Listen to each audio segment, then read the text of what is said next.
Sounds perfect. Hey, everybody. It is Dan O'Connor and Heather Lippman. And today we have a great show for you. We're going to be talking about some communication tactics. We're going to be talking about some getting job tactics and interview skills as well, right here. Have you had any questions, by the way, Heather, since we last spoke that you'd like to address before we begin? You don't have to. I'm just wondering. I do. I do. Let's go back to those in just 5 minutes. Sure. Okay. That's good because I have something that I'd like to start out with today, Heather. You said that you had not seen yet the Will Smith. Now, I know this is, for many people, trivial. However, I think it's important that we know how to apologize to people. Don't you agree? I'm really good at this, by the way. Really? I've had a lifetime of practice, but it's extremely important because we just have blocks in our way until that occurs. Right. That's true. And people hold grudges, but with the right apology, I mean, when you're good at apologizing, people will forgive you for anything, right, Heather? They'll forgive you for anything, Dan. But you know what else I like about apologizing is you get to see who someone really is. You know, if someone's really apologize? Yeah, because if someone's really upset with the action or the cause or whatever the event was, and then you in essence go to them, make it right, you know, with your words and your commitment to not repeat the same mistake. Yeah. And they still have a problem with you, then really what's their problem? Is it something else? And so I had this discussion earlier this week, actually, in terms of interviewing. It was because someone had asked a question about, you know, if I'm not flexible, how do I answer the question, are you flexible during the interview? And it really got me thinking for a few days that only when I show my own cards do I get to see if someone can read them. Meaning, if I'm somebody that has a special circumstance moving forward, I need to honor that because it's going to go with me moving forward. So can that work for you? Just as much as I need to ask myself, does this work for me? Because if I'm going into a situation where I can't be my authentic self, it's sooner or later going to run off the rails. I mean, no one can keep up a front that long. And if you can, you're miserable. And I don't want to be miserable. No, we don't want to be miserable. And, you know, getting back to the person that you were saying, let's say that when you give a heartfelt apology does not forgive you. Yes. That's very unfortunate. But when you atone and you ask for forgiveness, of course, we always want the other person to forgive us, but it's really more of the act of atonement itself that is the most important thing. You know, like we frequently want people to communicate on our schedule, but that's something that we always teach here, right? You know, we always teach that you have to do things on your own schedule and that's your right. And so if somebody's not if somebody's not ready to forgive, that's too bad, but I guess that's their prerogative. But Heather, we can help people become better at forgiving. But that's a whole different lesson. Today, what I'd like to start out with is the Chris Rock thing. He sure could have made it more easy for the world. Okay. Will Smith, I'm gonna put it up. I'm gonna share this with you, Heather. Sure. Before you do Will Smith, I want to add one more comment. Please. If I am willing and make the attempt to, you know, right my wrongs, so to speak, make an apology, and somebody else has the right to accept it or not accept it. In so doing, I've at least accomplished forgiving myself. So whether or not they want to jump on board, I'm now free to move forward. And like I said, you know, as I start to move forward, and if I look back and see someone still holding a grudge, then it really wasn't the issue that I addressed. That's their problem. There's something else there. And that's actually not my problem. That's for them to figure out. And I might be happy to listen at the time when they do. And I might not be, you know, it's just. I 100% agree. We really have to keep that in mind that I don't apologize so you will forgive me. I don't say I will love you, or I don't say I love you so you will say it back. The ideal, in an ideal world, would you agree, Heather? I don't know if you'd agree or not, would be that my love for you is totally independent from your love for me. And oh my gosh, 100%. Right? Oh, and my forgiveness or your ability to forgive. Totally irrelevant. Just like when I come in the office in the morning and I say good morning to some of my colleagues who don't even say good morning back because they don't have that, they can't muster up that amount of courtesy in the morning. A lot of people Yeah, get their nose out of joint, but we have to remember, I don't say good morning to you for you. I say that for me. Your response is irrelevant. I love that about you, is that you take such pride in taking ownership of your actions, and you really have such reverence for words. Dan says there's nothing that you can't say without love. There's nothing that can't be said in a loving way. And the power of saying something loving to someone you really dislike, I feel like it just, that power that comes from the ability to authentically do that it's unshakable. That is unshakable. And Heather, I have to say, I was not my most loving self when I did my video on politics the other week.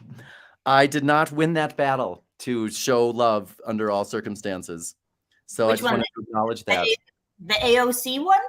Yes, I could have said what I had to say without wrapping it up in such a loveless taco, but sometimes Dan's rapping this morning.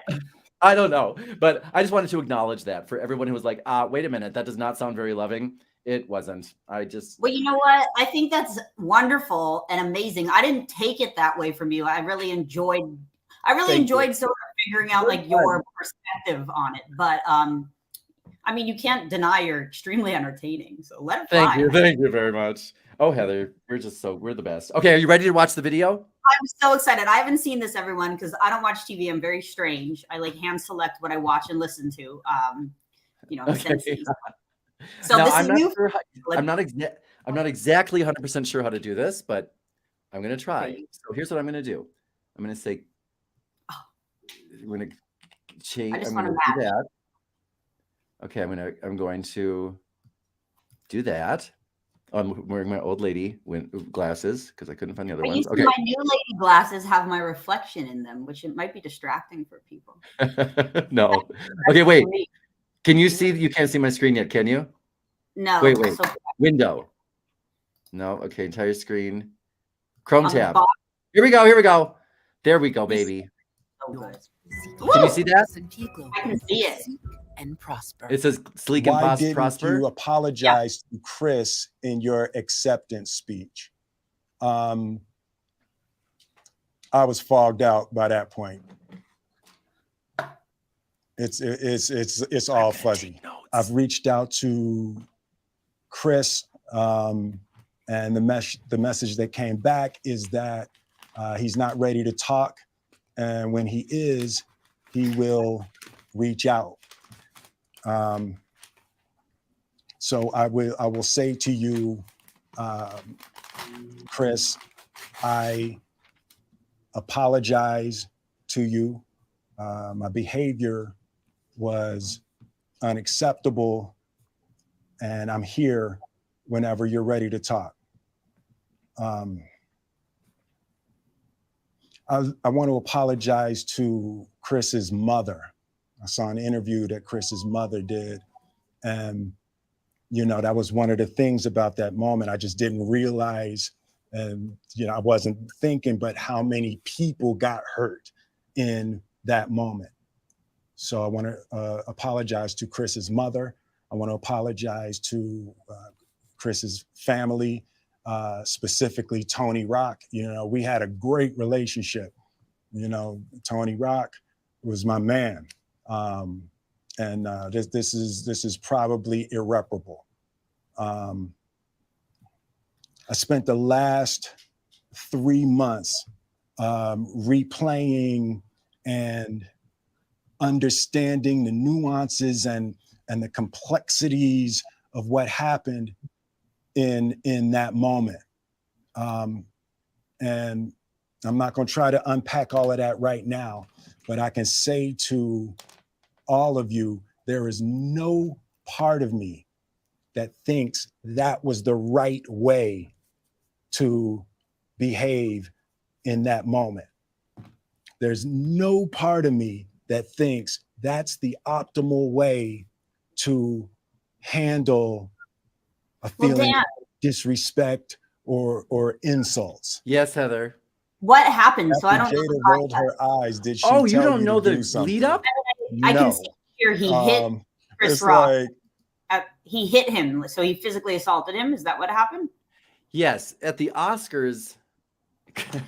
No, this is there's a communication lesson in here. But at the Oscars, Will Smith went up to the stage because Chris Rock had made a comment about Will's wife that was obviously a joke. I mean, he did not mean to be personally insulting his wife. He did not know that she has alopecia, and he made a comment about her short hair.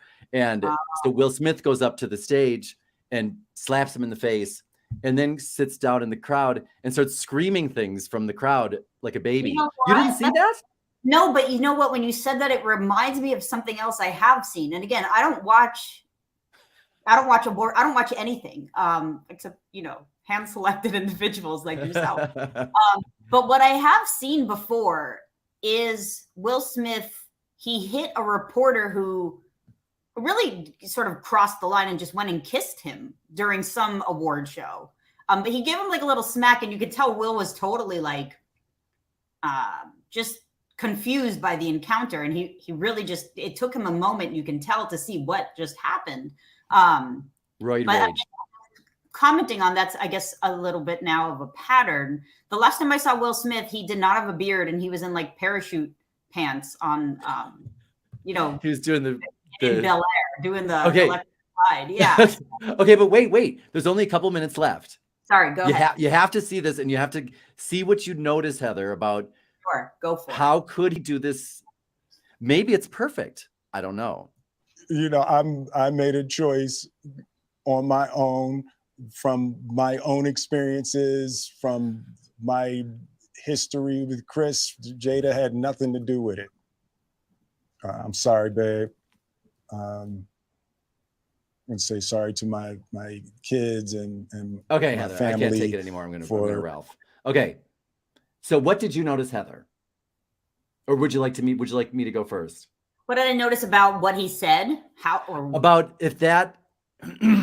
What do you think of that apology? That's what he considered an apology to Chris Rock for belting him on stage at the Oscars. I think he took ownership of the lack of sort of moral compass in his actions. I think he took ownership of his reaction or his reactiveness to the situation. I do hear that he feels remorse and shame in his tone of voice. I think now that he's out of the anger of emotion, he can take a look at it and see that it just wasn't between him and the recipient of his punch. I mean, I don't hate it. What do you think? Okay, Heather, I'm going to have to give you my response to your response. Yes. In the form of a visual, and that would be. It sounded like he was. That would be. Go for it. Can you see my? I can see it. Hit me, baby. Hit me. No, you can't see it. Hold on. Yeah, you're on the Gong Show. You can see the Gong Show? I can see it. Oh, but you can't. Anyway, I'm sorry, Heather. You get the gong. Okay. Here's what I noticed. What did you notice? First of all, there's a very simple 5-step process that we must go through when we are apologizing to somebody. As long as you follow the 5 steps, your apology will be as good as it could possibly be, and the odds of you being forgiven are skyrocketed. If, however, you stray from the path, as did Mr. Smith in this unfortunate apology, attempted an apology, you just make it worse. Okay, so step 1, you have to take initiative and actually do the apologizing instead of waiting for somebody to be like, hey, you know what? You never apologized to that person, as he did just now. So in the months, that what happened? Yes, at the beginning of this, he was reading like a question from a viewer or something, and said, "Oh, why didn't you ever apologize to blah blah blah?" And that's what prompted it. So first of all, who knows if he would have apologized on his own? And by the way, I do not mean to judge Chris, or I do not mean to judge. I do mean to judge Will. I do not really mean to judge you, Will Smith, because I am grateful that my faux pas are not plastered all over, the internet as yours are. But that said, I'm going to take this opportunity to judge you. So I don't think this is you. You are not your mistakes. But he did not take the initiative. And number 2, big mistake. You know, when we apologize for something, Heather, step number 1 is to make the initiative, is to take the initiative. Step number 2 is to say, so-and-so, I want you to know that when and so we say what we did, and then we say why we did it. I was crazy. I was afraid. I was out of my mind. I was intimidated, or whatever it is. Then we say, I apologize for that. And then we wrap it up with why it's not ever going to happen again, because we're working on that. And we want to let them know I'm working on whatever it was so that it won't happen again. And the very last thing we do is throw it into their court with something like, I hope you can forgive me. But we don't talk about them and their actions. Right, Heather? Yeah, I'm on board with you so far on most of this. Keep going. Okay, good. Not all of it. I hope not all of it. No, So not like, all for of it. example, if I were Will Smith, for example, and I wanted Chris to forgive me, if I stuck to the script and just said, even if it was impromptu, as it was in this case, if I simply said, if I were sorry, by the way, Chris, I want you to know that my behavior when I slapped you in front of everybody was outrageous and unprofessional, and there is absolutely no excuse for it. I want you to know that I felt as though I was intimidated because you were taking some of my spotlight, if you want to know the truth. And I want you to know that I apologize. I see that it was wrong, and I'm working on my self-esteem issues so that things like this don't happen again. And I will guarantee you it will not happen again with you, and I hope you can forgive me. If I just said that, wouldn't that be a lot better than saying things like, well, you know, there's no part of me that thinks responding to insults and really rude behavior is the right thing to do the way I did it, you know, but even when you're responding to really rude people, you know what I mean? So he was blaming him. He was reliving the part of Chris's actions that he found egregious, is what I'm getting from your sort of impersonation. When which that's is not what you're, you know, you don't bring that up in your apology. Okay, so right? let me jump in here. What you're Jump describing. in. Yeah, let me jump in here, like swimming with the fishies. We jump it on in. Okay. Where are you swimming, by the way? So I know. They just totally left us. Okay, We're so swimming. What you have just uncovered is a really interesting concept. Of course. I think the definition of resent is to relive. Could be wrong, but I think so. I trust you. I have this strong inclination that I cannot be, I can't atone when I'm resentful at the same time. So I can't really be sorry for what I'm doing if I'm still seeing what I believe your action was that justified my egregious response. So what I like about what you're doing is breaking down this very emotionally difficult task into like bite-sized pieces, 5 steps. This is the script. This is how I know how to do this. It would sound something like, I hit you. You didn't deserve that. I'm here to make it right. How can I do that? And then sort of pause and let people think, okay, this person knows exactly why I'm angry. There's no ifs, ands, or buts about it. Let me actually think, is there a way they can make it up? And I love that part of it because now we're solving it together. And it's not just like, by the way, I'm coming here to get free, so let me acknowledge what I did to you, which might cause you a little pain from remembering it, but that's okay because I'm here to get me free anyways. And wow, what a selfish action that would be. You know, instead it's like, Dan, you know, I don't know. I don't think I've done anything to you yet. Have I? Maybe, I'm not sure. You've done nothing to me that warrants an apology. If I had stolen your microphone and it came to you and said, Dan, I'm here because I took your microphone and you didn't deserve that. I want to make it right. How can I do that?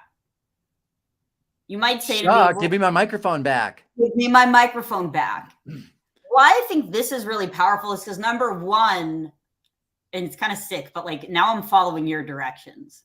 Like, okay, sick. Sir, you want your microphone back? Here it is. Like, I'm being a good girl. I'm following your directions. But that's the point here is, you know, our interaction, me stealing your microphone, has caused our energy to be knocked off kilter. And in coming back in a neutral way, even though there's no neutrality in the universe, I know that too. in coming back to you on a neutral ground by saying, I did this, it wasn't right. The only time I'm mentioning you is that you didn't deserve it. How can I make it right now? And then you actually stop and think for a minute, what's going to serve your needs best? Well, give me my microphone back, or buy me 2 new ones, or go donate to the Microphone Foundation, whatever. Now we've worked together to come to a new place in our relationship where we've really we haven't wiped clean what happened. It's always going to be there. Everything we do and say is forever. But now we're working on top of it. We're going to make a new stain. Let's make a new footprint in the sand. A new stain. Yeah. Well, you know, I've never put, I'm going to think about that, because I've never put that in an apology, that part of me saying, what can I do? Because I'm thinking about the times where people really came to me and had done something wrong. And I'm thinking of my mindset. If I were out of my mind and not thinking clearly, I would seize on that opportunity to be like, nothing, there's nothing you can do. There's nothing anyone can do. You know, and that would ruin the whole momentum of my apology. That happened to 100. I bet it has. That actually happened. The first real apology I ever made, I went to someone who was a very good friend of mine when I was a kid. And I said that exact same thing. I said, is there anything I can do to make it right? No. And she said, now? What do you know? You know, and I walked away with my tail between my legs, feeling so bad, so stupid. But I really needed to ask myself, what was my motive for doing it? I have a couple of motives. Either 1, I wanted that friendship back. 2, I was trying to just get myself free. And 3, both. And shouldn't my motive actually be, how can I repair what I've harmed? How can I repair what I've caused?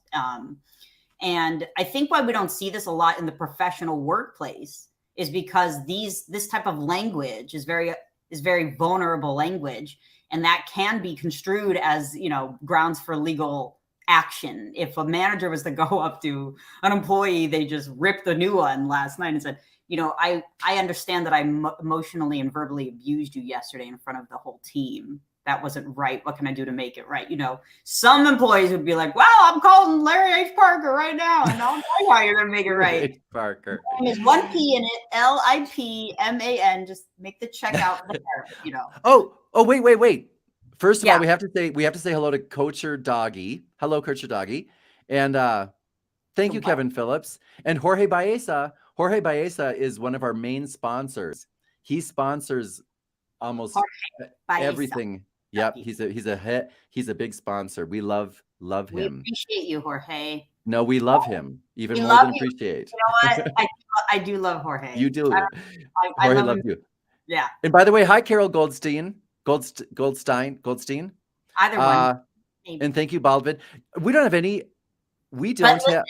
BCZ.I am happy because I'm happy. Oh, I can read acronym now. Thank you. Yeah. Hi. Thank God I found this YouTube channel in the right time in my life. You helped me, and I have been recognized in my workplace because of your video. That's fantastic to hear. So I have asked, because I'm happy, to share a little bit more context, because I want to be able to share some of that knowledge with everyone else here. What are you talking about?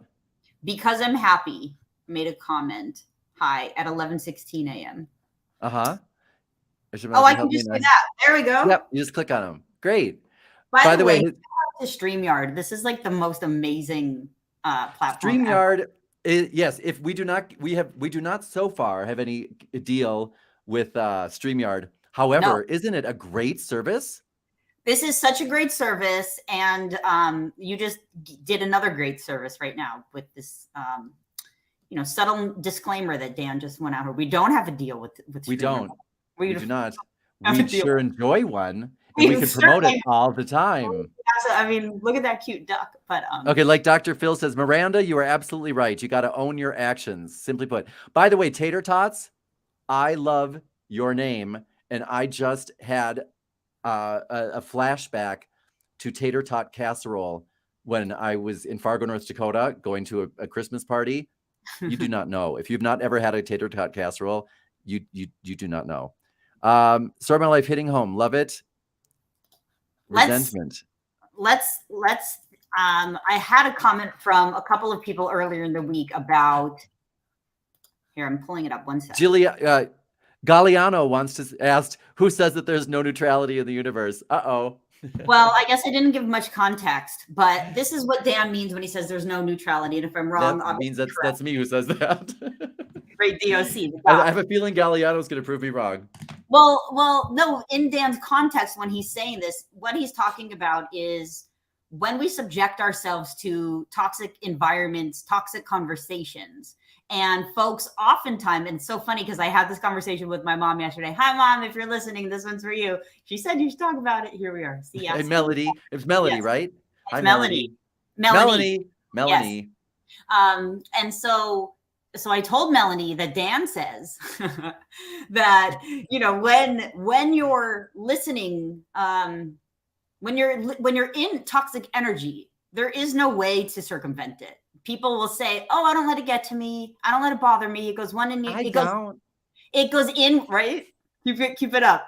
It goes in one ear and out the other. Here's my problem with this. It goes in one ear. I don't want it in my head. I don't want it anywhere near my head, my hair, my ears, nothing. I don't want not with that beautiful curly hair. Thank you so much. Thank you, Melanie, for that too. Maybe it was my dad. But yeah, this phrase, there is no neutrality in the universe, I love, because what Dan is really saying, and in a very diplomatic way, is well, maybe not coping in a way of sort of denial or rejection. Maybe there's another way to do this. You know, and because my question was, don't you ever wish you could really say what you mean and not obsess on what you said after the fact? So like, I want to be able to say to some people, like, I'm so not interested in hearing this gossip right now. I just don't know yet how to do that without it causing more issues. But the truth is, at this point, like, I don't even want to hear it. So my best mechanism right now is just changing the subject. Well, I think, Heather, when you're in that situation, the best thing to do is instead of telling people that you don't want to hear the gossip, tell people what you do want, Heather. You know that. You know. I try to keep my conversations at work strictly professional and only speak about people who are present. You know, they get back to work, whatever it is. But Heather, there is actually a principle about in the universe that there is no neutrality. You know, for example, like if you have the transference, and the transference is all about, you know, when you put a teaspoon in a cup of hot coffee, when you put a ice cube in your orange juice, what is that? This is horchata latte. Oh my gosh, I didn't know they made that. So you have your horchata. If you were to put a ice cube in that, the ice cube gets warmer, the horchata gets cooler until they are both the same temperature.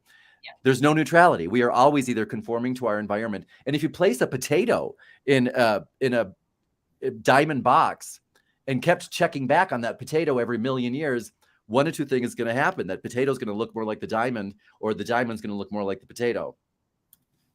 I'm not sure which would it be. By the way, Heather, did you know that you can take the carbon, the ashes of a loved one, and or a loved dog that has passed, and make a diamond from it? Did you know that? I didn't. I actually kind of like this idea. I know. There's a company out there that does it. And you can take, like, I could take Diego, because I have his ashes over there, and create a black diamond or a blue diamond. I know. Isn't that exciting? My brother thought it was not a good suggestion when I suggested that we do it. I had Marty's original reaction to this idea, but I've warmed up to it. Was offended. Okay, but anyway, Galliano, that is what I say, so you can now debunk me. How would you deal with disappointment of interviewers advertising themselves? Well, this is a good one for you, Heather. How would you deal with disappointment of interviewers advertising themselves as diverse, but rejecting you for your personality, assuming it's not right for the job, even though you have references? How would you deal with disappointment of interviewers advertising that they're diverse, but then rejecting me for my personality, assuming I'm not right for the job? Okay. I had that happen to me twice. my first question would be, what kind of job was it? Why does that matter? So I just coached someone who is in pursuit of basically a career in kinesiology, in physical therapy, in physical exercise. And so this person, as sort of a first step, wanted to work at a gym or like a yoga studio. And so I've known, and I've been, I've been the target of many a collector in my day. There is no one more relentless than the gym people. The gym salespeople are on another level. I mean, they call. I'm already a member, and they're still calling. So while I was coaching through that process, it was very well received. The personality of showing relentless interest and relentless enthusiasm was word for word what the hiring manager said to my client. Said, "I'm so impressed with the way you followed up." And, I think some people are even, kind of bored, and they'll make it more difficult just to see how much do you want this. And so you just sort of need to know your audience, know your context. But in a general way, I'd answer this question as, and I want your opinion on this, Dan, because I think there are things that people can do to be more proactive in the interview when they might anticipate some type of bias. Lots of, this is a very Gen Z work culture. We just think you might be bored here. These are a lot of underlying ageist comments. I wondered if using something like your bottom line statements or your, maybe your bottom line statements. So Dan's bottom line statements, and he has formulas for all these where basically you repeat back what someone says. And I was thinking a way to leverage this during an interview is to acknowledge with a little pronunciation. I'm so excited this is a Gen Z culture. I can add such diverse value to a Gen Z culture. And you're almost sort of poking them a little bit like, tell me it's Gen Z again. Just go ahead and say it one more time. Or just a way that, candidates and talent can come into the interview and really just set this tone. You're not going to intimidate me out of this. But then again, it goes back to my original statement. Is that where you want to be anyways? And sometimes it's not indicative of a super toxic workplace. It's just the nature of the position you're applying for. Or maybe if I'm getting Sten right, here's maybe what I think happened to you, Sten, because this happened to me where I went in for a job, one of my first stockbroker jobs. And part of the interview process was you had to take a personality test. And so when I took it, I failed it. And I remember saying to my aunt, I failed the personality test and I didn't get the job. And she's like, you failed the personality test? And so that was a big deal. I would say two things, Stan, I would add to what Heather's saying. Number one is if you want to rig the test so that you pass it the next time, you could do that. But I agree with Heather saying what I found out was because I did that. I rigged the test, and I think it was the third time I took it. I finally passed it because it was a prerequisite. You could not move to the next level until you passed that personality test and got whatever they wanted you to get. And it turned out that it was an absolute horrible fit for me. So they were right when they were looking for that. So don't take it to heart if you failed the personality test. What it means is maybe it was a good sign before you got too deep into it that it really wasn't the right career for you. Yeah. Right? I've had the experience of selling myself too well in interviews for jobs that maybe I really wasn't qualified for. There's nothing worse than getting there and realizing, oh, I really. Yes. You know what I mean? Yes. Yep. Microsoft. But also what I would recommend Sten doing if you wanted to pass I'm guessing, Sten, it would be like it's usually a sales job that they have these tests for, correct? Would you say that, 100%. Heather? Like when I was a broker and when you were working with the gym, what you would want to do, I think, is just make sure you're very familiar with the different personality systems and social styles out there. Like we were talking about this last week, I think. So in one of my, how's that? The Enneagram. Well, no, excuse me. Not the Enneagram, because generally speaking, they're going to be using a more simplistic one. Like get familiar with the DISC, get familiar with the 4 core types. the driver, the analytical, the amiable, and the sociopath. I don't know what it is. But what you want to do is get familiar with the 4 types so that if you need to take a personality test like that again, I believe, Heather, you probably say it was true. Now, knowing what I know, I would retake one of those tests and be like, okay, I'm going to answer every one of these. That's obviously going to be the driver answer because that's who they're looking for. And that would be much, much, much easier for you if you wanted to rig the test. But if you are not a driver, I would take the warning sign and skedaddle. Yes, because again, it really comes back to, you know, how happy do you want to be where you go. And so and we started to talk about this last week. This is a thing from Blind where, you know, this person was working at a company that reported PTO as a scam. You can utilize this kind of app, blindapp.com. It's an anonymous social network for employees that really just say what's happening, good and bad. It's not all negative. But I mean, you know, this is a real life story of someone who really got the short end of the stick during a really, you know, celebratory moment in their life. So it's important to always check reviews of the company before you pursue it, because you don't want to invest all of this time. You don't want to invest all this time courting someone you don't want to be with. You don't want to invest all of this time courting an opportunity you actually might realize you don't want to work in. Right. And then secondly, I just want to add one more note here. One thing I love about this last sentence in the, you know, opening statement, in the opening paragraph, eager to leverage mission-driven mindset in a corporate setting, committed to delivering a stellar talent experience. That sentence there is designed to mirror the organization's mission. So if I was applying, you know, for a job with Dan O'Connor, I would say eager to leverage mission-driven mindset to help people have the words, something to that effect. Whatever Dan's mission is, I'm just saying, I've got something that can add to your mission. And so if you have the expectation that you might come across some type of bias in the interview, you can start way ahead, well before you even get to the interview, and put it on your resume and say, eager to leverage, you know, seasoned experience in a Gen Z culture.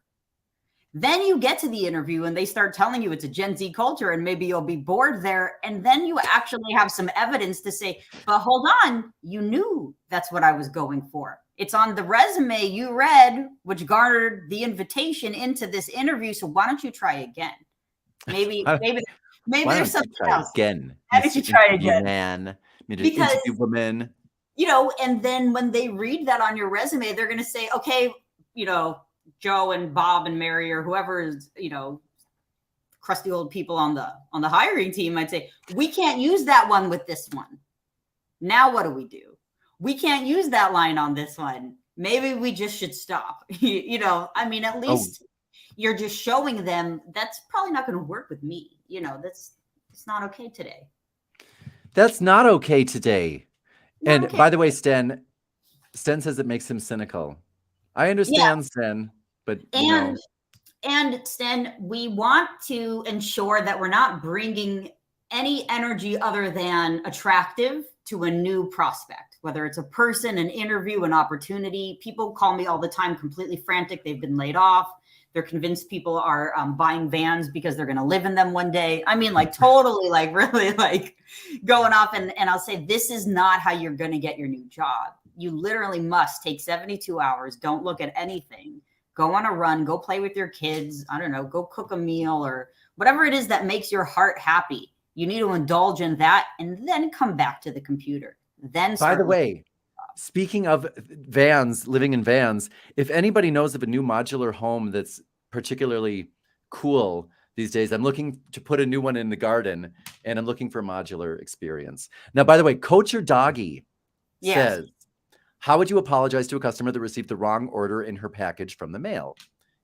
How would you do that? I have a system for that. Oh, okay. I want to know what you would do. And I don't know about that system. I really want to learn more about. You might not need to. You have for companies. Maybe not. Okay. How do you? Maybe yours is better.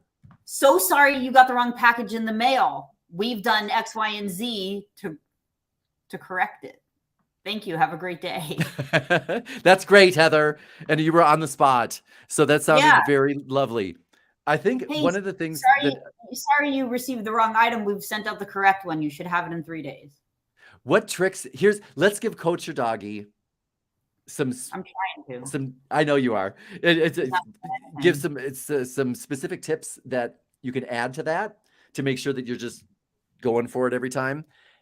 If you, when you need to apologize because you did something wrong or because the company did something wrong, one of the things that I have found, Heather, tell me if you agree with this, to be extremely disarming to the customer who has had this experience is when you say, Heather, you need to start off the way you would any other apologies. Heather, I apologize that happened to you, but you want to apologize for the effect it had on them. I apologize for wasting your time like that. I apologize that you had to go and find that package when you should have been working. And one of the big clinchers here that just disarms them right off the bat is when you say, I want you to know, Heather, my name's Dan O'Connor, and I'm going to stick with you until we have resolved this. Okay. So I'll be with you to the end. And because I tell them, by the way, under normal circumstances, I would say I'm Dan O'Connor. But in this situation, I would tell people, my name is Dan O'Connor, because I want you to know, hey, you are above me on the totem pole. I'm a humble servant serving you. So that's why I would say that. And you know how, like, Heather, when we have problems with companies, with Amazon orders, with things like that, one of the most frustrating things to most people is we get the runaround and people will hang up on us and people will disconnect us, right? And so when you have somebody who off the bat says, I want you to know, Heather, I'm Dan O'Connor, and I will stick with you to the end and solve this with you. So you have found the right person. And I think that phrase, you have found the right person, is a good one. But I think giving your name at the beginning is awesome.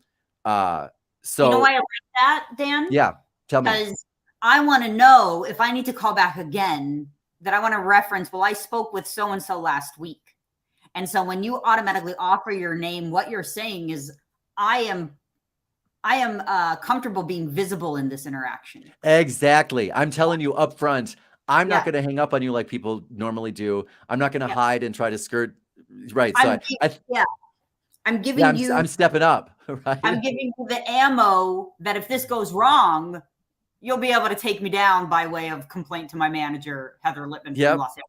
Did this. And I think when you tell people, I always want people to believe that when they speak to me, they have found the right person, because no matter if you can solve their problem or not, when somebody picks up the phone and I'm answering it, they have found the right person, right? I mean, that's what we should always be thinking. No matter what you called for or no matter what's going on here, you have found the professional that's going to serve you. I'm so happy you brought that up. Before we jumped on, I was responding to a client inquiry from these broadcasts. By the way, I want to say we have a really excellent viewership here, because the few emails that I've received are from people who are in an emotional place where they're about to transform their lives. And it's because they say, I acknowledge something's not working. I may or may not be the issue or the root issue, or I acknowledge my participation in this outcome that is undesirable. And I'm asking for help. And as a partnership, we're going to champion through that. And it's precisely what I responded to a woman this morning. I said, well, take a breath, because we're about to do something brand new. I'm the right person for this. I've solved this problem before. And I literally actually have solved her exact issue before. Her issue is something along the lines of, she's in a very toxic work environment. She said that it's making her heart hurt. I really feel that when someone says that. I know what that means. And then the client earlier this week said, the boss is doing something like this. The workday ends at 5 p.m. At 4:45, she receives an email that says this project needs to be completed before tomorrow. So that's, number one, it's a violation of someone's time and legal commitment. You've committed to business hours, not after business hours. But the most egregious part is that she's only being paid up until 5 p.m. She's not being paid for whatever additional time that takes. And once that happens we train people how to treat us. Who's going to pay? Right. It's really just not going to happen. And so that's a perfect example of when I might want to say there's no neutrality in this situation. Does this work for me? Absolutely not. you know. Absolutely not. I'm a Absolutely big one with not giving free time at work, except of course with Dan O'Connor training, which I give it all. He gives it No, hold all. on. Specifically, do you have any tips for people with neurodiversities like autism? Neurodiversities. I did not know that that's what people on the spectrum and ADHD were called. Thank you very much, Kevin. For sure. Neurodiversities like autism and ADHD with may affect how they present themselves to an interview. Yeah. I So don't, Kevin. Do you? I mean, I'm not. This is my professional opinion on this question. You have one option, which is to acknowledge that at the very beginning of the interview, and if you know, let's say I have the ability to talk about multiple subjects within one breath. That's something I know that I can do. Not everybody follows along or even enjoys that style of communication. I might say, hey, Dan, I'm so excited to be here. Thank you so much for the opportunity to interview. If at any point during our conversation, I've come off track or I'm talking about 3 subjects when you want to be focusing on one, I invite you to redirect me. The reason I'm bringing this up is because I have ADD and I'm so excited to be here that the 2 in combination right now may give you an impression other than the one I want to leave you with this interview. That's one way. Maybe just address it from the get-go. Now, I think where I see this could possibly be an issue is now I'm offering a protected class data point to a potential interviewer. And so if I was to say something like, hi, I'm Heather, I'm a white candidate, you know what I mean? That might make the interviewer a little uncomfortable because now they might feel like, oh my God, she just said this legal buzzword. We can't not give her the job. So let me think on that. But my first reaction to something like that is to just say, hey, by the way, if my phone goes off during this interview, it's because there was an emergency yesterday and I might get a call that I can't. Setting it up. Yeah, you basically just setting it up because I'm acknowledging that that's out of the ordinary for an interview, for my interview etiquette. And at the same time, it's something that's non-negotiable. It's an emergency, but I'm still here. I'm still interested in the job. But I think like if as Kevin was saying, if I had, let's say, Asperger's, or if I were on the spectrum and I wanted, or had other neurodiversities, I don't think I would bring that up in the interview any more than I would bring up any other type of diversity issue that wasn't relevant, for example. Like, I mean, right? Like, I mean, maybe I'm wrong, but for example, I would come in with something prepared, like, let's say that for some reason in the interview, they said, tell me about what are some of your weaknesses. I might want to reference, well, if there's somebody else that would be admired in the field that I'm working, that might be on the same part of the spectrum as I'm on, or might have the same neurodiversity that I have, I might reference that. But under normal circumstances, I don't think I would bring that up at all. Would you, Heather? No, I think the only time it can actually be used in your favor is if you are applying for a job that serves that population. You know, if you're applying to the Autism Foundation, it's a natural, organic, segue into conversation. Look, well, everybody. I apologize. Go ahead. No, please go ahead. Well, just that I believe that in today's world, if you're working for if more than 100 people have worked for that company, they're going to have had many people on the spectrum. And so I don't think that we necessarily should be calling it out, because that's just, as he said, that's just a dimension of diversity that, then you know why we're struggling with this one, Dan, is because we don't have enough information. What we actually need to do is say, in what ways do you find any of your neurodiversities affect your interview performance? That's actually thank you, Kevin, or thank you, Heather. That's exactly right. You would need to know that. Yes. How is it affecting? Yeah, Dan's bringing up a good point, and as he's talking, I'm thinking, how would whatever you're worried about not translate over into your work performance as well? And if it will, how would you deal with it then? So we actually need to find a solution, not a Band-Aid, which involves more investigative questioning.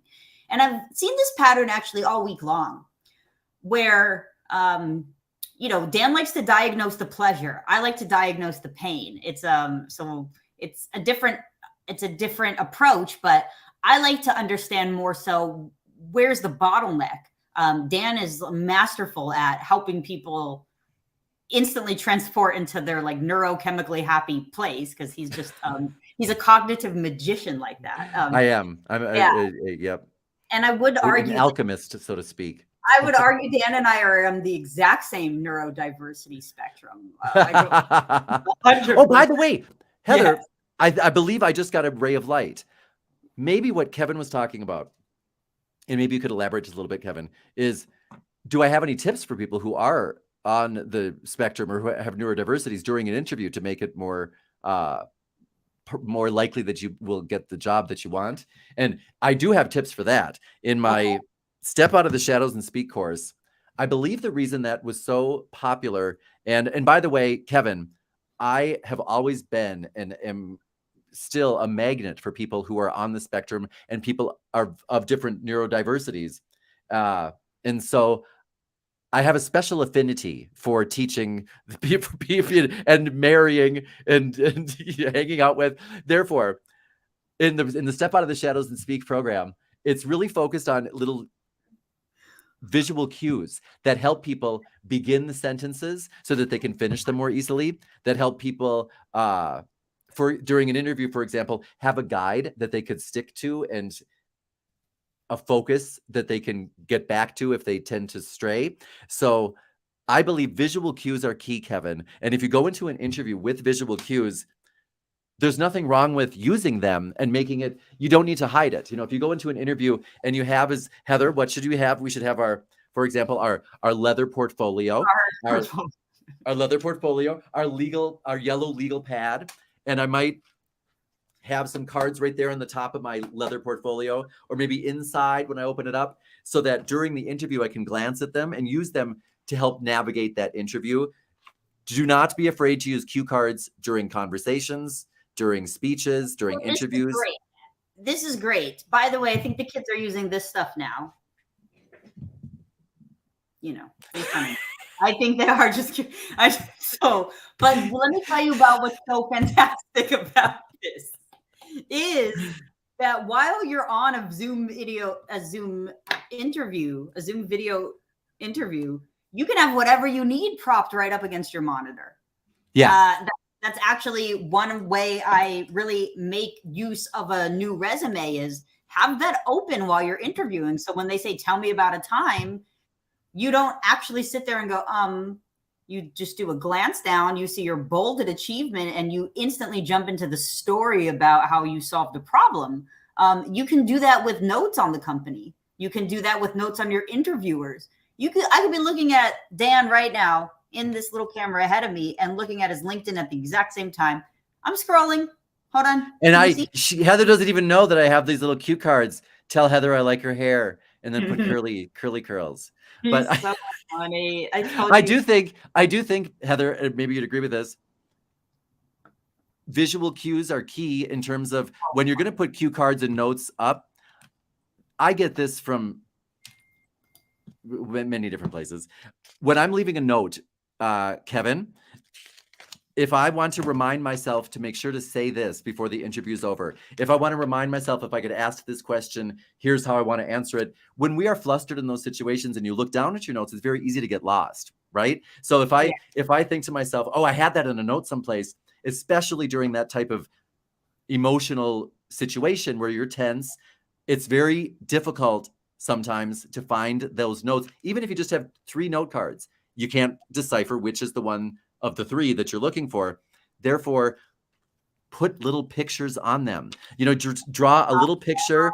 You know, if I wanted to tell a story of what is one of my strengths, and I wanted to reference Stuart Stockmo, an employee that I had a problem with that I resolved, I might draw a picture of Stuart that I could recognize from afar. Make them simple. Do not make them complicated, but visual cues and memory cues, that helps your memory, and it helps you easily find your place in your notes. So I recommend little tiny pictures along with your notes. It makes a night and day difference when you have to think on the spot. Absolutely. And I'm actually, as we're talking, looking at the last interview prep one sheet I sent to a client, which has a lot of colors. But Yeah, I colors like too. to distill it all down to as few words as possible.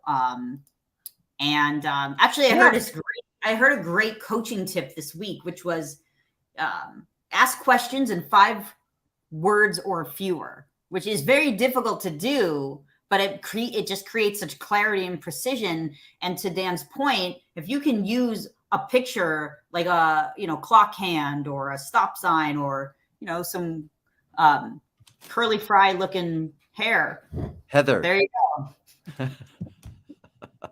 I like my waistline. Thank you. I know. Right? Next week, I'm going to be showing you how this works here, buddy. By the way, if anybody has, or if anybody could sponsor, Heather, maybe you know about these tablets now people are using. I saw a friend of mine use one, and it looks almost like a technology version of a legal pad, because it's not like an iPad. It actually has like lines on it, little buttons on top. It's called like a Nebo. Maybe where you jot down notes on it by hand with the magic pen.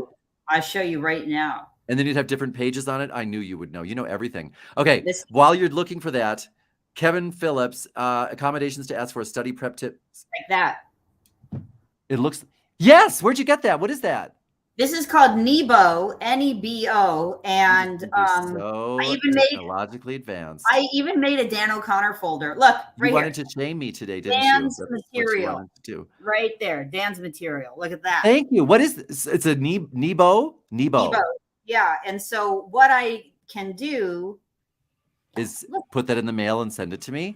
Yeah, four paraphrases for when you get your little mobile home van for your front yard lawn working, you can hop in it, drive over here, and I will give this to you personally after I make you lunch.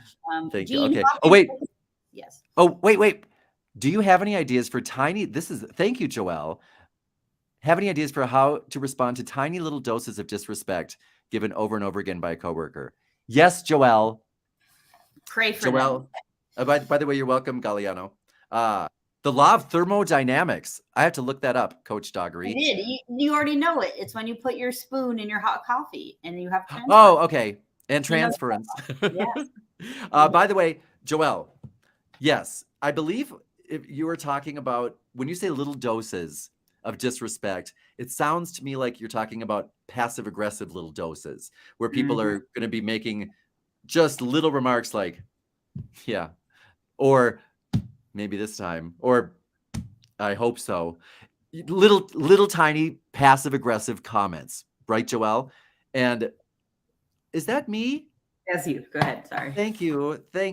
And I believe, Joelle, the best way to handle that is, remember, when people are being passive-aggressive with you, it is because they cannot be upfront and clear and honest in their communication. It doesn't mean that they're bad people. It means they have not yet learned how to do that, or they have learned instead to. It means they're babies. Right. They've learned instead to, channel their. You're right. Actually, some people weren't taught that it's okay to be direct. Right. Like my mother. I take that back. I'm so sorry. They're not babies. They just haven't yet had a positive experience. My mother is a baby, just to make that clear, She, I don't know if she learned it in the penitentiary or if she learned it in, rehab, but she has learned to be more direct in her communication. But I believe that when somebody is being passive aggressive, the best thing we could possibly do is to, number one, retrain them, because it sounds like you said that they're doing it over and over again by a coworker. You have to nip that in the bud, because they're what you are training them how to treat you. And if they're doing it over and over again, you have to figure out what the reward is that you're giving them, because what gets rewarded gets repeated. What does not get rewarded does not get repeated. And something that is not a reward and is the opposite of passive aggressive behavior is to use things like a clarifying question. And a clarifying question sounds like, when you say this, are you trying to say that? Or it could simply be a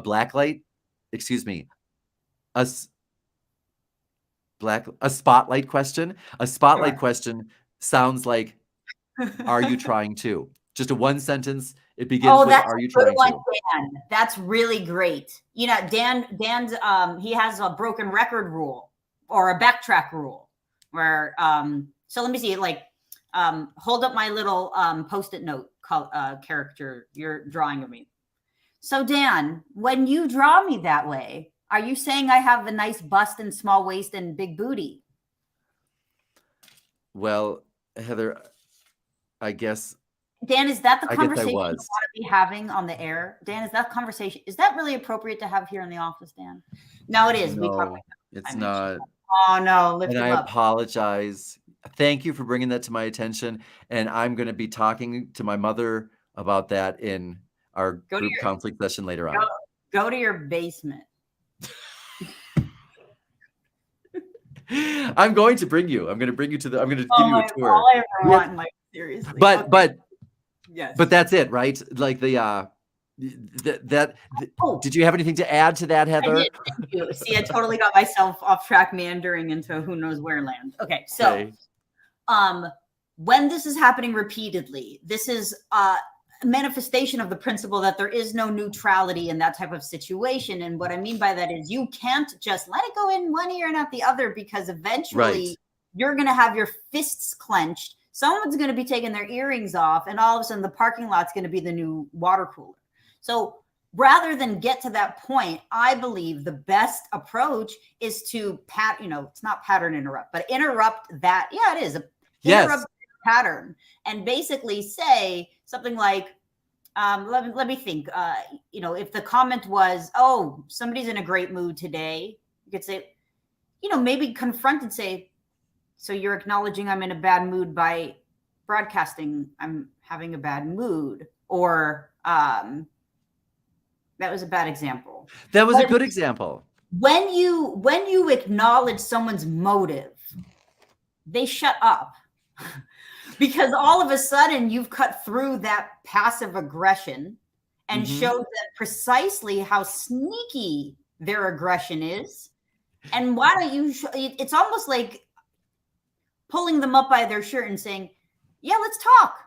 Yeah.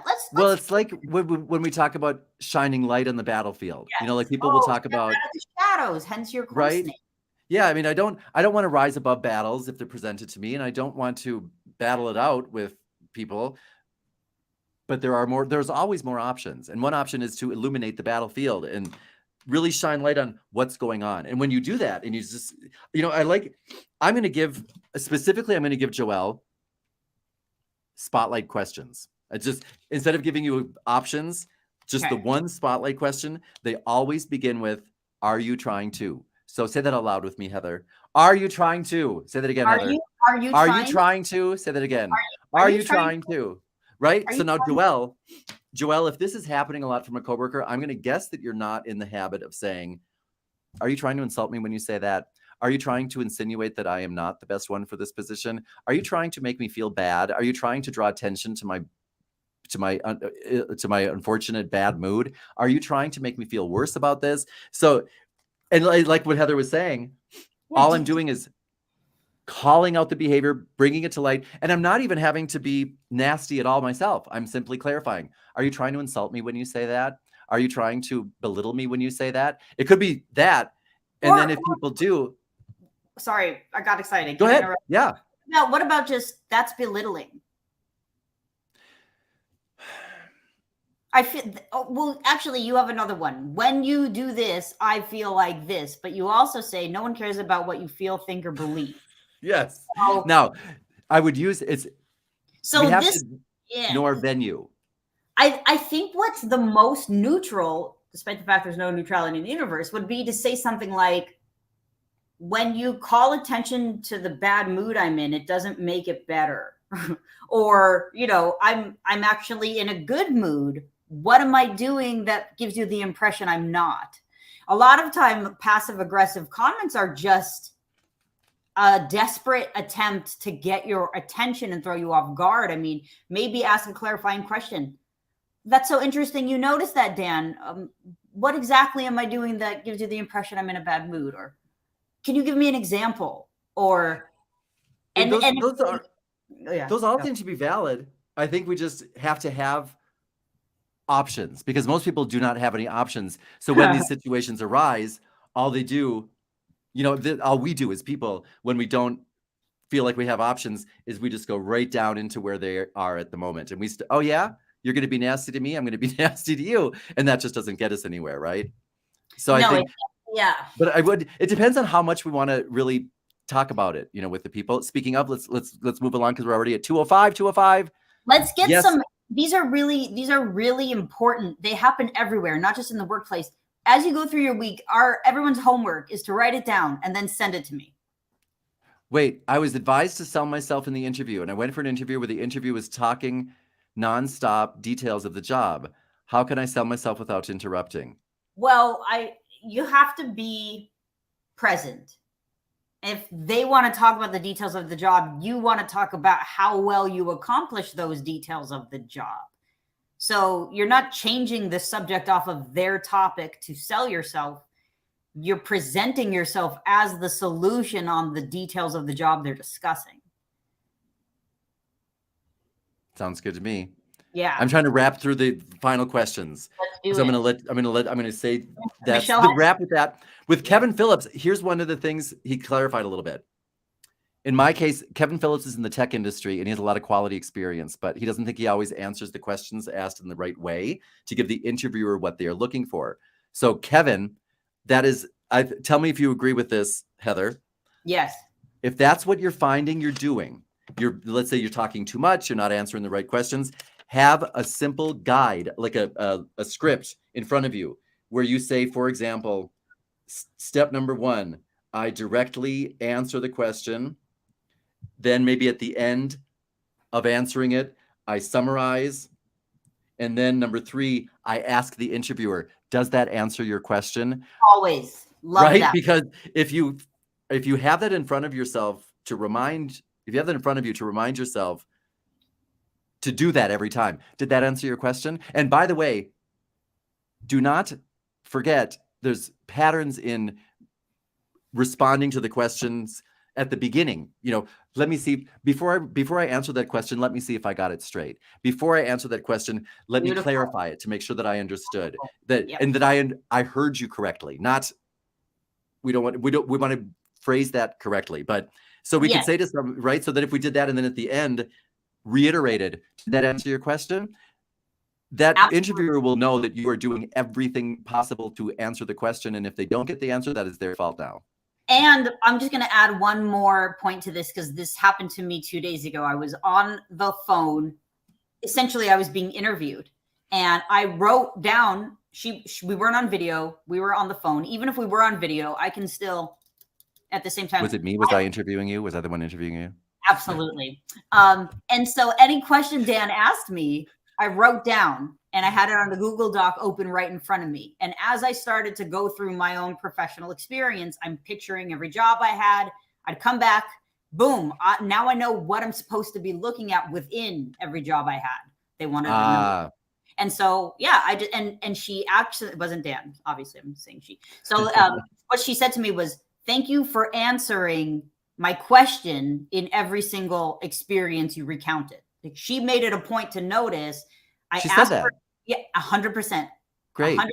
And it's only because I know I'm going to get passionate about my story. It's my story. Why wouldn't I get passionate about it? Oh, buddy. Who's that? I'm not sure, but it might be the cops. Hold on. You're in charge. Right back. Yes. And so basically what had happened was I was able to tell my entire story through the lens that the interviewer cared about. So, wow, we've got some great stuff. Let's see. I saw one comment that was really funny from Michelle. I like that. Are you trying to supervise me? So again, don't know who it is, but it's a sign from the gods. Oh, we gotta go. So send us emails with your questions, any topics. But next week when we come back, my avatar is going to be my face, not this. What's it called? We can do our avatars. Okay. Dan. And then also next week, Dan, can we talk about this very specific thing? How to ask for a raise? How to ask for a raise. and I want to get some questions from people right now who are currently supervising teams. Where do you struggle to communicate? Is it with sales? Is it with customer service? Is it with your superiors? Is it with your direct reports? You know, what issues are you managers, department leaders having? Let us know. This is where we're moving into next week. And great. If we need to come back twice a week, Dan, we're just going to make sure we can do that. You know. Well, maybe maybe if you don't stand me up on Wednesday, you know, you got it. like hair. you know. By the way, Heather, I Yeah. apologize in front of the whole world. I stood Heather up last Wednesday. I did. There's no excuse for it, and I really apologize for wasting your time like that, Heather. I thought that time was fleeting so quickly that I needed to snatch up every moment of joy of my youth that I had left because I'm aging so quickly. But just looking at you, Heather, I can see that I was wrong, because your youth is obviously eternal, and I hope that you can forgive me for. Well, all you have to do is hang around with me, and it'll transmit over to you. It's that law of thermodynamics. Okay, and by the way, yeah, I do have Carlos. We're gonna talk about that next. Are we talking about that next time? Like, Carlos, remember this for my big tip, and I'm sure Heather has probably a much better one. It's not really about the asking for the raise after a year. It's all the preparation you've done for that moment when you ask for the raise. That's what's going to get you the raise, right? This is the thing. When you rebuild your resume, you have a brand new understanding of what you've done. If you're there, you're contributing. How? That's really where I come to help. When you want to get a new job, or you want to get a better job within the company you're in, you need to know what you've done. Nobody cares about what you think, feel, or believe, as Dan says. Nobody cares about your bills or your kids' camp or your internet bill. That has nothing to do with the company. Just like we need to stay employer focused throughout the interview. Here's how I'm confident my skills will advance your mission. Here in the promotion interview, here's how my contributions have advanced your mission. And I want to continue to do that for you. Hence, I need more money. Thanks very much. Yep. And I have to say that I had a name for it. It's the Fajan. The Fajan. The system that I use for, it's like the validation. There's a real yeah.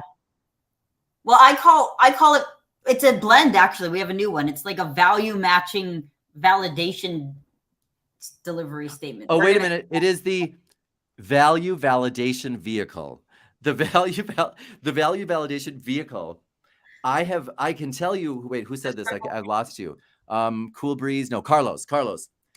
I have never met anybody who used the value validation system that did not get the maximum raise. They couldn't believe how much of a raise that they got, because for the year before that review time, they kept a very simple journal where they wrote down what they did and how that translated into money, so that you can say what the value is. If you haven't done that, don't worry. I will help you backtrack. Let's do a contest. Let's work Heather's really good at that. Let's do a contest, Dan. Let's take 3 people who at this point in their career feel like they are ready to be promoted. I'm going to work with them on paper, and then we'll work with them together on broadcast on how to vocalize whatever values we've derived on their new paper. Great. And let's see who gets the highest promotion. Out of the 3 people? Yeah. That's great. So anybody can sign up to do it? Anybody can say, I want to do that? Yeah. You just have to really, But how do they get a hold of you? Did they send you an email? Sure. info@higherwriting.com. But Dan, and you're going the first 3? I will do it with you, but the first 3 people? The first 3. And Dan and I you're going to be our first infusion into more. Oh my gosh. I'm going to pass out. Freedom. I know. I love it. I'm going to pass out. By the way, there's a bed open in your basement if you need it. Okay, hold on. Cool Breeze, good news, landed an interview for tomorrow. Good for you, Cool Breeze. Good for you, Cool Breeze. No, you don't need to tell them where you're going. His question is, how do I resign? Thank you so much for this opportunity. My last date is this. Kindly, Dan Connor. That's it. Dan Connor. Yeah, I am the Terminator. By the way, new Dan Sumi pointed out that sometimes it's not possible to make amends, but at least you tried. It really has to be sincere. And that's why it's so important for me to keep my sanity, to remember that when I apologize to you, it's not about whether or not you forgive me. That's not why I'm doing it. It's because I'm atoning and I'm apologizing regardless of your reaction to my apology, just as my forgiveness really should be independent of people's asking for forgiveness, because most people don't really do it. Yeah, the highest form is giving is without any expectations. If I give That's called anything, forgiving. and Oh, wait a minute. Thank you. my Go ahead.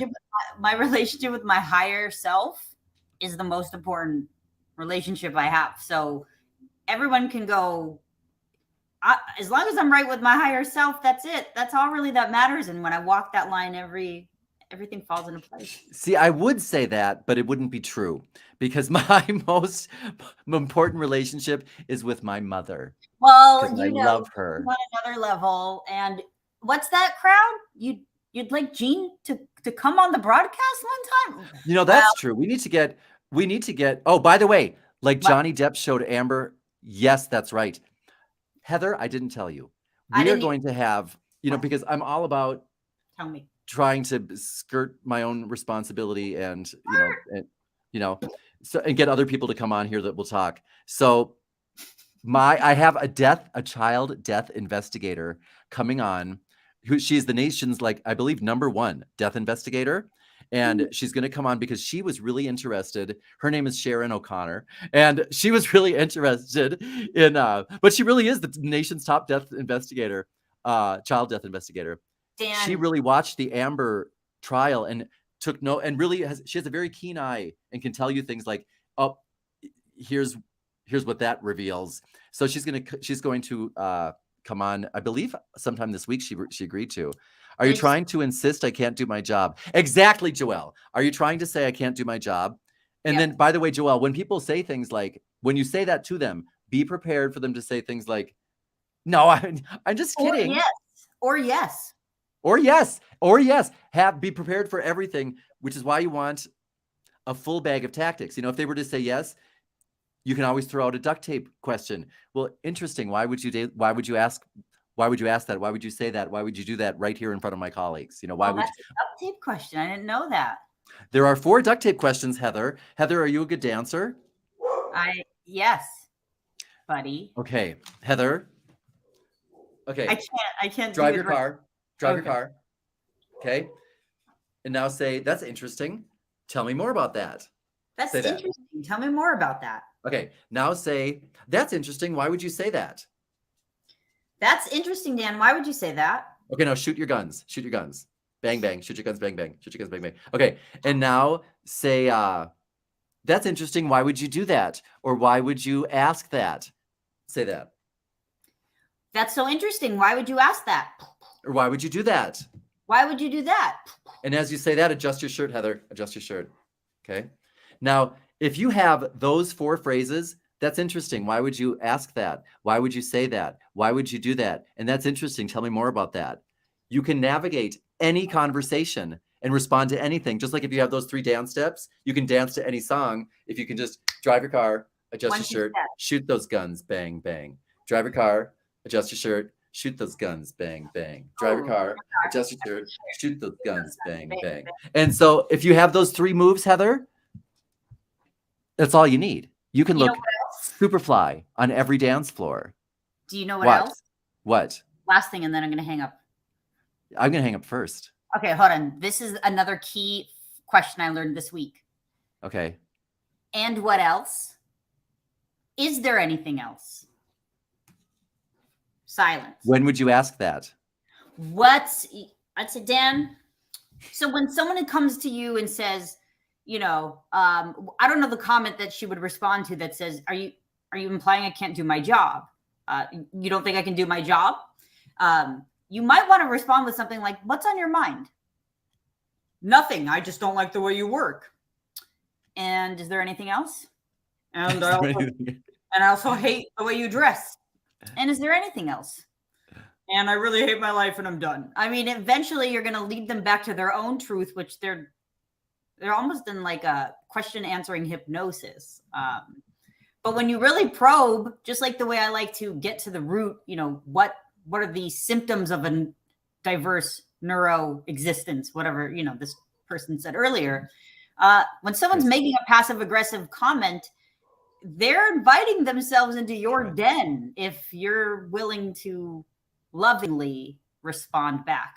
But we're going to demonstrate this one time all soon, because we're going to demonstrate the love.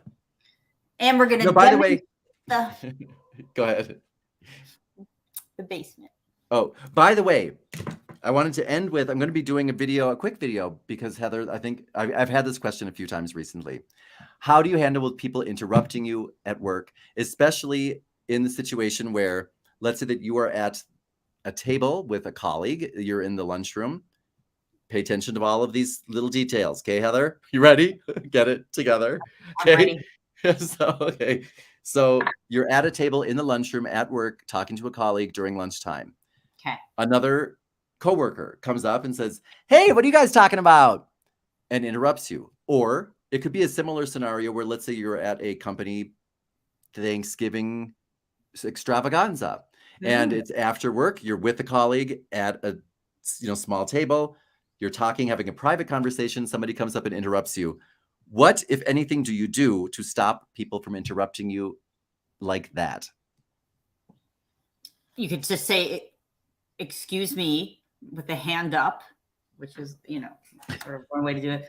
Universal stop gesture. You can continue to repeat the sentence you were in when you were interrupted. And then if they continue talking, once again, just restart the same sentence that was interrupted. And eventually they're going to realize that you're speaking a sentence that's going to get spoken without interruption. Or you could do Dan's super annoying but totally effective method. Dan. Oh, that's if you want to interrupt. Yeah. Oh, no, super effective, right? If someone's Dan. If someone's interrupting me, I can just interrupt their interrupt with their name. Yeah, Heather. That's right. Let's really try. Works. I know. But all of that said, yes, we're going to be talking about that. I'm going to be doing a video on that this week, because we have to keep in mind too, what's the venue? Is this the venue? Is am I supposed to be having private conversations here? Oh, I know what we can do, Dan. What? We can make separate channels. One's a professional venue channel. One is a personal relationship venue channel. One is online dating app channel. Like for those types of relationships, just because they all require a different level of investment, and they all have different levels of expectations. Okay, Heather, I have to make an announcement. By the way, make sure to stop by my website, DanO'ConnorTraining.com. Check out the store. We have some new specials. Buy everything. Just buy everything. Well, actually, it's the last chance you'll be able to get to buy everything at these prices, because the price is about to go up because we have new courses coming out.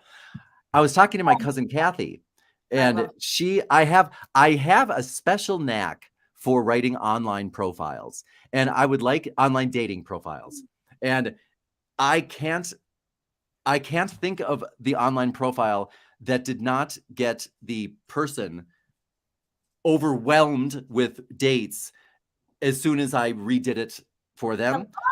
So Heather, I think we should not only, number one, offer that as a course / workbook / mini course. Yes. I think we should get people who would like a update or a revamp of their online dating profile to send it to us so that we could do that. Because my cousin Kathy, she had to turn off her phone because she couldn't take all of the Match.comers.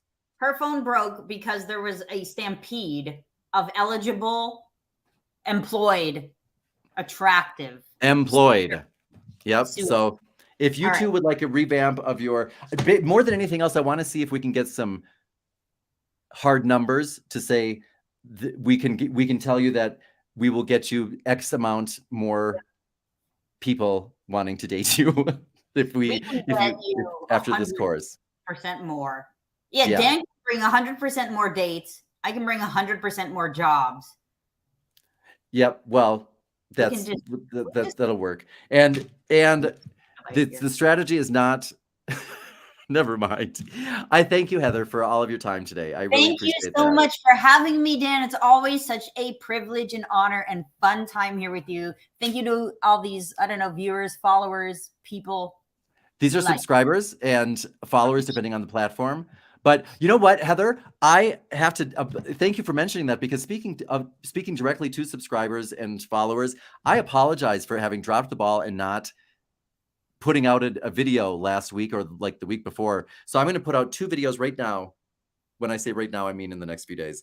One is going to be on those interrupters, and the other one, I can't remember what it is, but I've been asleep at the wheel, and I apologize. Dan had a really long week. Me speaking for him on his behalf right now is called a codependent behavior. I'm just demonstrating for you what it is. But it, you know, by the way, just for fun, Heather. Yeah. Okay, so we're done with the official communication podcast. Do you know where I went this past week? Did my mother tell you? She did, but I can't pronounce it. I went to San Miguel de Allende, and I did not know it was one of the top 4 tourist destinations in the world. But yeah, so we found that out as we were going there. I stayed in a 17th century what do you call it? Bodega. What do you call it? Kinda. Yeah, the hacienda. I stayed in a 17th century hacienda, and it was the most expensive hotel I've ever had in my life. Huh?